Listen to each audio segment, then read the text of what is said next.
Happy Saturday, it's the start of the weekend, and we are talking about Uncle Gary. That is how we're starting off today's video. Now the question is, should he be fired and who would replace him? That is the very first article of which we're going to cover. Now if you do enjoy these videos, be sure to hit the like button, drop me a comment, and please do subscribe.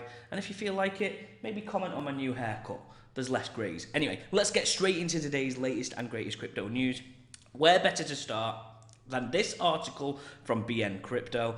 The headline is, who Gary Gensler could be replaced by, and is he on the way out? I mean, look at this photo of him. I mean, undoubtedly, he has had an incredibly strange year, let's just say that. He took a massive L in the court case with Ripple, with the initial ruling that they did not sell securities. He took a massive L when it came to some of the Binance features that we saw in the last 2-3 weeks. It's now a behind closed doors court case by the looks of it, where it's normally very open. We saw the L when it came to the NFTs being deemed as securities, and now we saw a massive L around the ETF announcement. Now this guy is literally taking more L's than Logan Paul on Twitter right now, and frankly, when are the American public going to stand up and expect better? I think that this is a fantastic article because frankly, who would replace him in the US? Very often we talk about the removal of leaders because of their lack of understanding or capability within the space. But who could be next? And I don't believe that there's a strong contender right now. Now I'm going to do research, I'm going to feed that back to you on a future video as to who potentially could go past him or come ahead of him.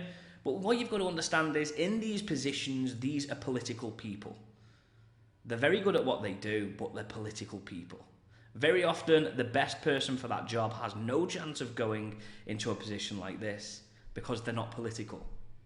It's going to be interesting. Who could replace him? Because I honestly think his days are now numbered. What do you guys think? Let's have a look at the next article. Now, FTX has transferred $10 million in tokens from Solana over to Ethereum. And this is a very interesting story.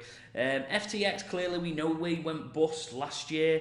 There was an insane amount of pressure in the crypto markets around what happened in the back of it. But now they're openly transferring huge amounts of money. And it's, to be honest, not clear why, other than they are transferring to cold wallet storage solutions. I'm going to say massive attention onto this story, but FTX are clearly back with a bang, and it's interesting they are moving these assets. The next story is from the UK.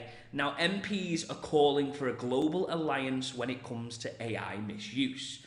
Now, the collaboration collectively is aimed to safeguard against actors, whether state affiliated or not, who seek to misuse AI for their objectives. Now, of course, when it comes to technology, there's good, there's bad, and frankly, there's even evil. And people find very creative ways to scam members of the public out of their hard-earned cash. Now, the AI revolution is no different to any other technological movement we have seen in history. Of course, there is an element of the bad and the evil.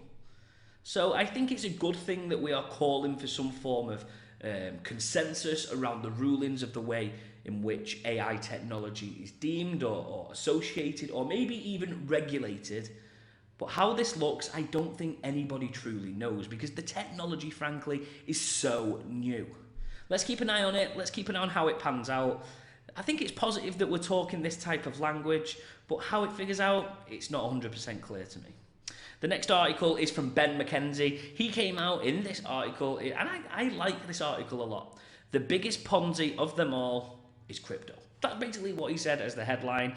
In his new book, he has described crypto as a massive Ponzi scheme scam and stated that celebrities are using crypto and NFTs to frankly monetize their fans.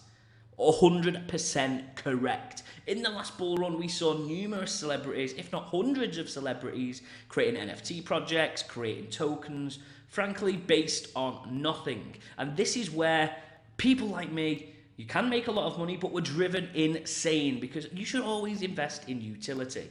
And very often you will just buy in a name, that name would drop out and the owners of the NFT or the token would be left high and dry. This is a very valid point, and hopefully it's a stark warning to celebrities out there that, you know what, people are getting onto you. That's right, Mr. Logan Paul. Let's move on to the next article. Now, this is interesting. This is going to be in Dubai. This is the world's largest Web3 conference. It's going to be happening in October. I just found this today, so I wanted to share it with you. The ABC DXB.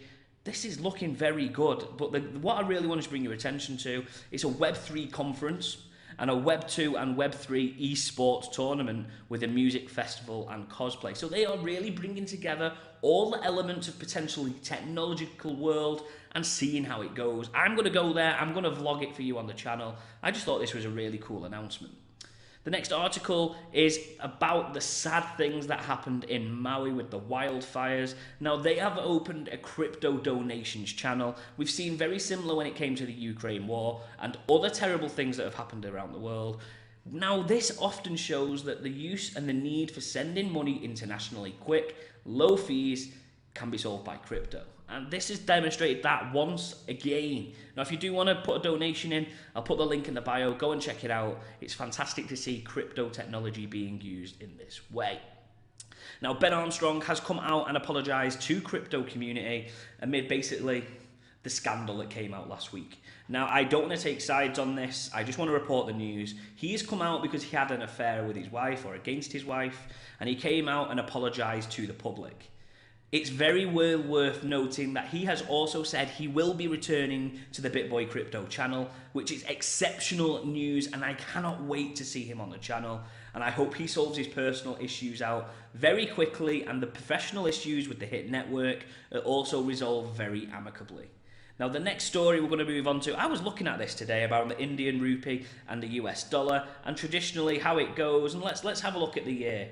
I mean, when we're looking at inflation, we're looking at it, it's interesting how weak some currencies and how strong other currencies perform. Now, I'm going to start covering some currency news on this channel because I see it as a potential huge way for us to maybe make some more money in a creative way, because we know how volatile potentially the US dollar is becoming with less nations strongly believing in it. Now, let's have a look at some of the latest figures in the crypto space. Bitcoin is currently at $25,815. That is down 0.92%. Ethereum is at $1,634, also down 0.79%.